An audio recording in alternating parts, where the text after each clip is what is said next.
how you came about into the roles. I've seen interviews with you, people asking, were you approached with the role? And I understand it took a bit of an audition, perhaps? Well, it started, I sent the script from my agent, and at first I was a little bit cautious because sometimes the word biopic doesn't always bode well for the female character, that she can be a little, there's not much to get your teeth into, and often it will be she smiles or she cries, moving between those two emotions. So it was wonderful to read the script and see a nuanced, complex, very strong woman, and a love story between two extraordinary individuals, and that the film in many ways was an exploration of love in all its guises. And what about you? How did it come about for you? For me, it came about.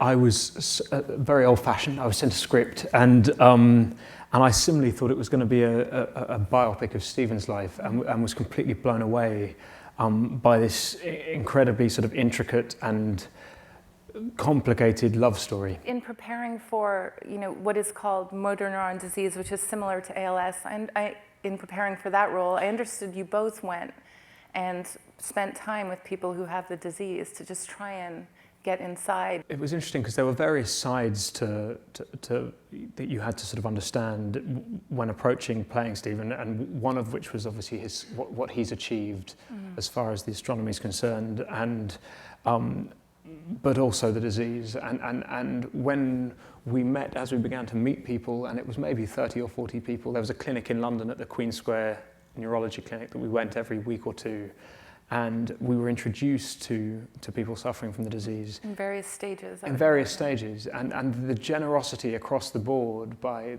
those people suffering, but also their families. I mean, that was what was so interesting. It wasn't just about learning the specifics of what the disease is. And it's interesting, you said motor neuron disease, ALS. I mean, one of the huge complications with this disease, it's been around for over 100 years, and they're basically struggling to get any closer to finding what causes it and how to cure it.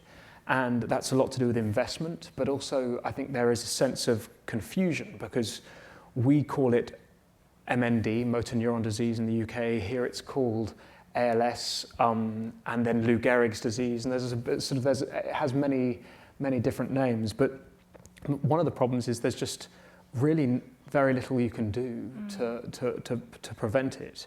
And many of the patients that we met would literally allow me to feel their hands and to feel their bodies and tell me specifics about their experiences. But also we got to meet their families and their carers and see the emotional cost.